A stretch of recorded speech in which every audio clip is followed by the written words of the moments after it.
बिस्मिल्लाहिर्रहमानिर्रहीम। अस्सलाम वालेकुम नाज़रीन, मैं हूं लियाकत हुसैन और आप देख रहे हैं मेरा यूट्यूब चैनल। तो चलते हैं, अब तक की जो मोस्ट डेवलपमेंट हुई है वो उनमें ये है कि परवेज़ इलाही साहब अपने 10 साथियों समेत जो है पाकिस्तान तहरीक इंसाफ को कुर्बान हो गए और उन्होंने तहरीक इंसाफ का हिस्सा बन गए हैं। उनमें मुन्निस इलाही साहब और वो जो उनके MPA वगैरह थे, MPA और MNAs थे, वो सब उनका हिस्सा बन गए। इसका बाकायदा एक जो ये ऐलान है वो फवाद चौधरी साहब ने एक प्रेस कॉन्फ्रेंस में किया और साथ में उनके जो है उनको PTI का सदर का ओहदा भी दिया गया है। अच्छा, इसमें कुछ बात करते चलें कि आपको याद होगा पिछले व्लॉग्स में जब इमरान खान साहब की ख़िलाफ़ जब अदम एतमाद आया तो इनके बयानात क्या थे कि हमने नेपियां बदली हैं उनकी और हमने जो है उनको उंगली पकड़ के चलाया है। उसके बाद जब शामिल होने लगे तो वज़ीर आला का ओहदा मांग लिया गया, क्योंकि दूसरी तरफ भी वज़ीर आला का ओहदा था। 10 सीटों पे इनको ओहदा दिया गया, वज़ीर आला बन गए। असम्बलियाँ तोड़ने का जब मामला आया तब इनकी कलाबाजियाँ आपने देखी होंगी। तो मैं एक ज़रा दौड़ाना चाह रहा हूँ, एक पुराना आपको उनका बिहेवियर दिखाना चाह रहा हूँ, क्योंकि मैं आपको पहले भी ये बयान कर चुका हूँ कि इस्टेब्लिशमेंट के साथ पार्टी रही हैं और इस्टेब्लिशमेंट जैसे इनको बोलती हैं वैसे ही ये लोग करते हैं। तो अब तो खैर पाकिस्तान तहरीक इंसाफ में आ रहे हैं तो उसका भी एक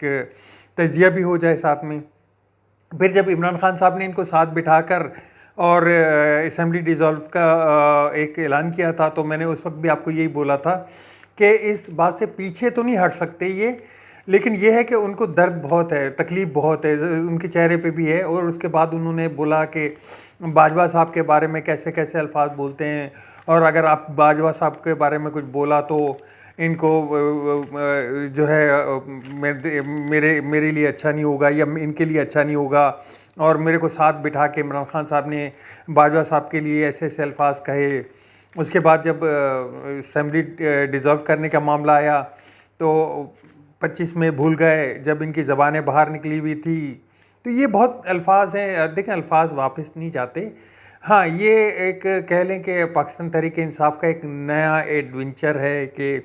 पहले तो लोग टूट के आते थे ना पार्टी में, तो अब तो पूरी पूरी पार्टी टूट के आ गई है। अच्छा, इस पर एक और बात करता चलूँ मैं। पंजाब का एक कल्चर रहा है, पंजाब की सियासत का जो है ना वो डिफरेंट है, पूरे पाकिस्तान से डिफरेंट है ज़रा। एक भाई पीपल्स पार्टी में होगा तो दूसरा मुस्लिम लीग नून में होगा, एक भाई किसी और पार्टी में होगा तो दूसरा भाई किसी और पार्टी में होगा। वो होता ही हो कि वो जब एक दूसरे की पार्टी जो अरूज पे आता है वो दूसरे को एक तरह से काउंटर होने से बचा लेता है, या उसको वो एक तरह से हर सीज़न में ही हुकूमत में रहते हैं। अच्छा, इस दफ़ा कुछ मामलात कुछ और थे। मामलात की जो पिछली दफ़ा भी मुस्लिम लीग काफ को 10 सीटें मिल गई, वो भी इमरान खान की मरहून मिन्नत थी, क्योंकि इमरान खान का एक तरह से एक जो जिस तरह से वेव चली हुई थी कि अगर वो इनमें भी सीट एडजस्टमेंट इमरान खान साहब के साथ ना करते तो वो गुजर जाते। अच्छा, जब इनको हुकूमत से इमरान खान साहब के ख़िलाफ़ अदम एतमाद पेश किया गया तो बहुत से लोगों की ये एक सोच थी कि इमरान खान साहब अब जो है वो हिस्सा हो गए, माजी का हिस्सा हो गए। तो वो उनकी सोच में भी ये आया, तो उन्होंने वो बयान भी दिया कि हमने इनकी नेपियां बदली हैं, हमने इनको उंगली से पकड़ के चलाया है। तो वक्तन फ़वक्तन बदलते रहते हैं। अच्छा, उसके बाद जब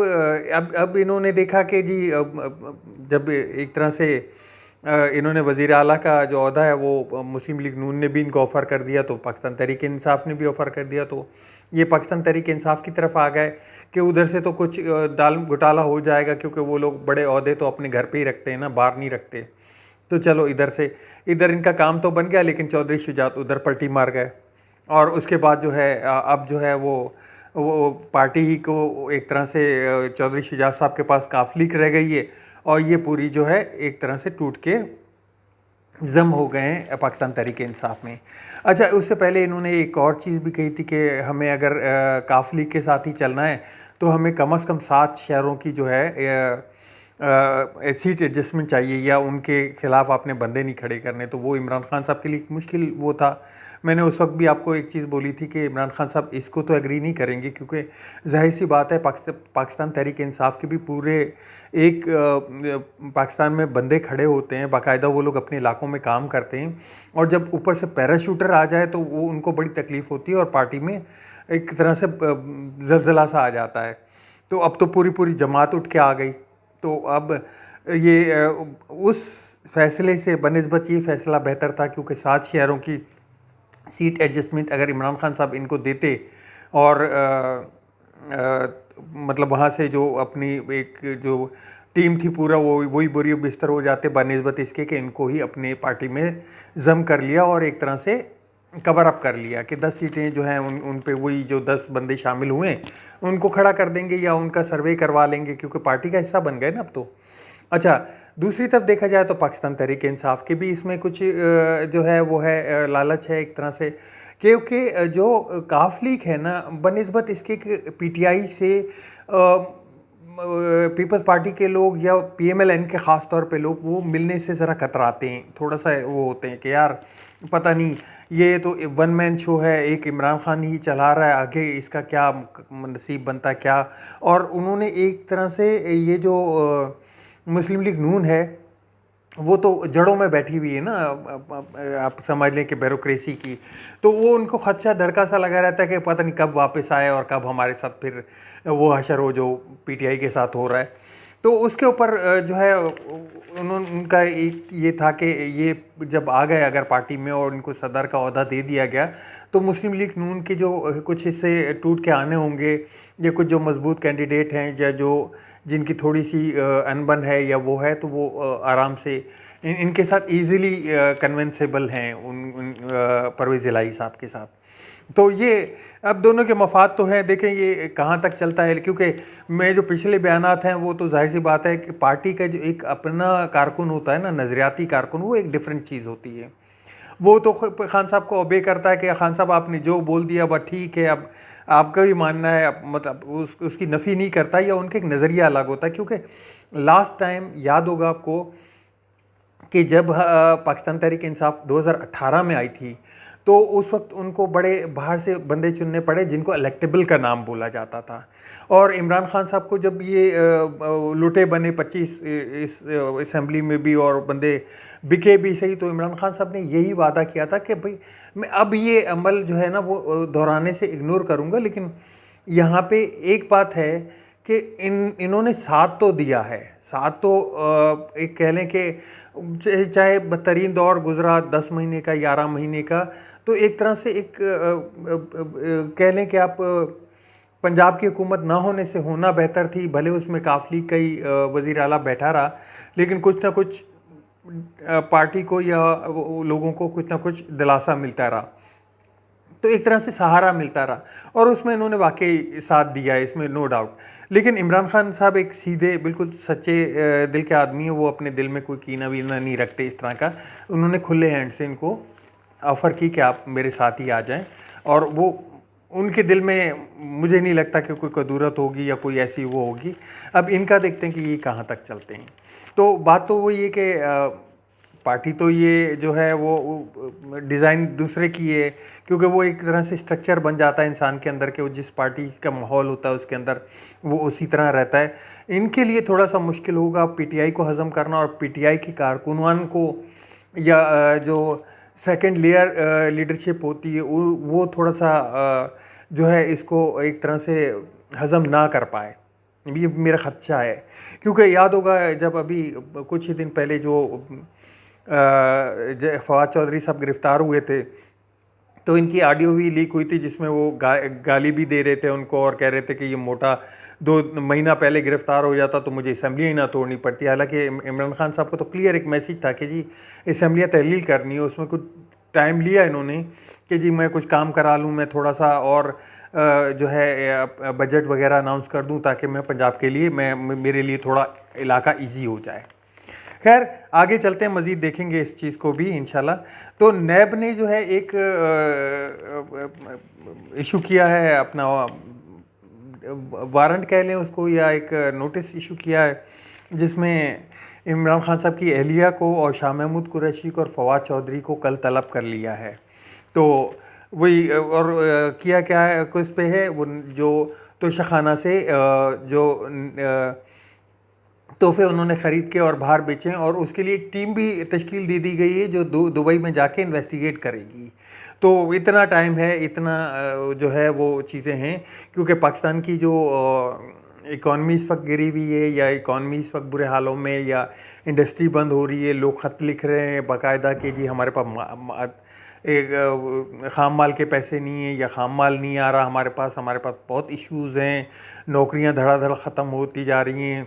कल भी एक खत आरिफ अलवी साहब को एक जो है चैम्बर के सदर ने लिखा कि जी तकरीबन 1 करोड़ नौकरियां जो हैं वो गंवाने के पोजीशन में हैं हम लोग पंजाब में, सिर्फ टेक्सटाइल की। तो वो चीज़ें छोड़ के उनको घड़ी की जो है वो उस पर तवज्जो देनी है। तो आगे बढ़ते हैं जी। कल जो है जेल भैरव तहरीक का बल्कि आज से आगाज़ हो गया है और इसका कल जो है फवाद चौधरी साहब ने बाकायदा ऐलान भी किया। और जो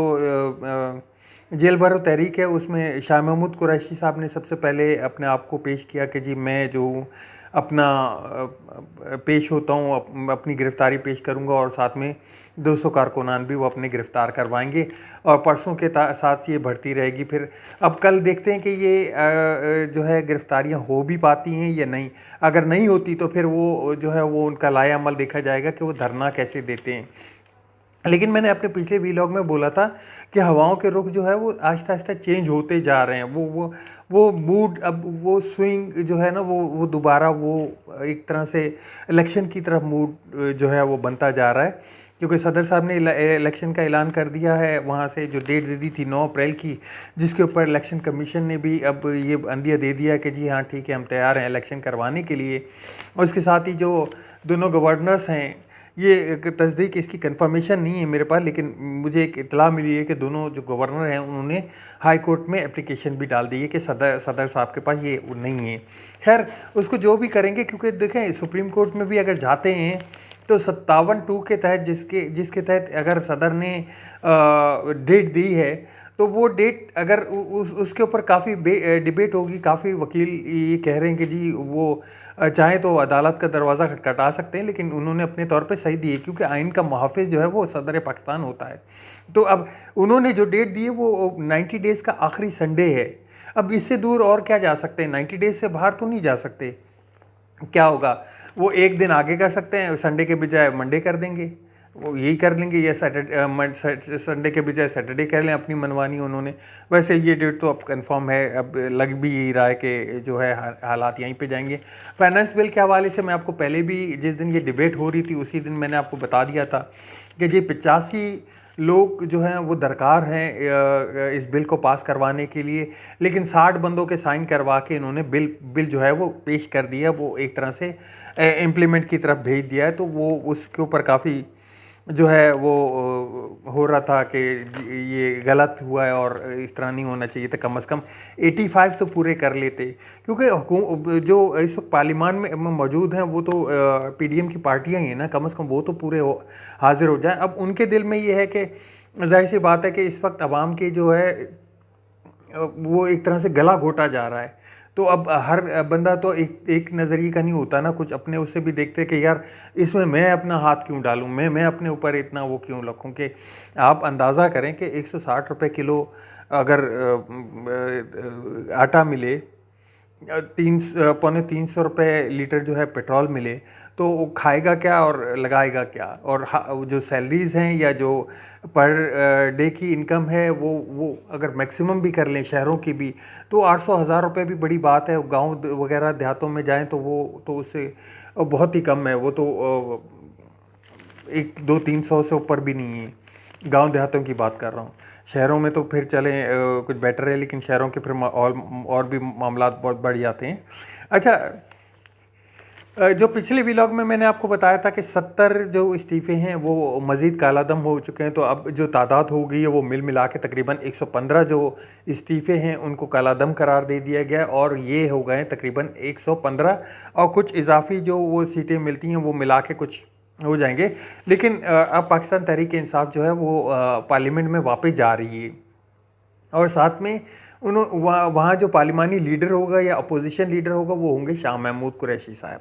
पार्लिमानी लीडर की ये इस्तेलाह मैं इसलिए दे रहा हूँ क्योंकि जो लास्ट केस हुआ था अदलिया में, सुप्रीम कोर्ट ने उसको क्लियर कर दिया था कि जी जो पार्टी हेड के अलावा जो पार्लिमानी लीडर जो जो के सीट एमएनए की सीट होल्ड करता और असेंबली में हो, वो जो है वो पार्लिमानी लीडर कहलाएगा और पार्टी उसी के हुक्म पे चलेगी। वो जहाँ कहेंगे वोट डाले जाएंगे, और वो जिस तरह से जो भी लाया अमल है उसको ओबे करना पड़ेगा पार्टी को। अगर पार्टी सदर जो बाहर बैठे हुए वो कुछ और बोलते हैं और पार्लिमानी लीडर कुछ और बोलते हैं तो वो पार्लिमानी लीडर को फॉलो करेंगे असेंबली के अंदर। तो अब जो है वो लूटो की तो खैर छुट्टी एक तरह से पहले भी हो चुकी है, अब मज़ीद हो चुकी है, और साथ में जो नैब के इस्तीफ़ा आया है वहाँ से, उसको भी अब जो है वो उन्होंने मना कर दिया कि जी अब आप राजा रियाज साहब से इस पर मशावरत नहीं करेंगे, क्योंकि मशावरत की ज़रूरत नहीं है क्योंकि पार्लिमानी लीडर आ चुका है अब उनका, तो अब वो भी जी तैयार हो गया है। आज तक के लिए इतना ही था। मिलते हैं नेक्स्ट व्लॉग में। आपकी दोबारा गुजारिश है कि मेरे चैनल को सब्सक्राइब ज़रूर करें, शेयर ज़रूर करें और बेल आइकन का बटन दबा दें, और आपके कमेंट्स का इंतज़ार रहेगा। आपके कमेंट्स बहुत कम आते हैं मुझे। अल्लाह हाफ़िज़। पाकिस्तान जिंदाबाद।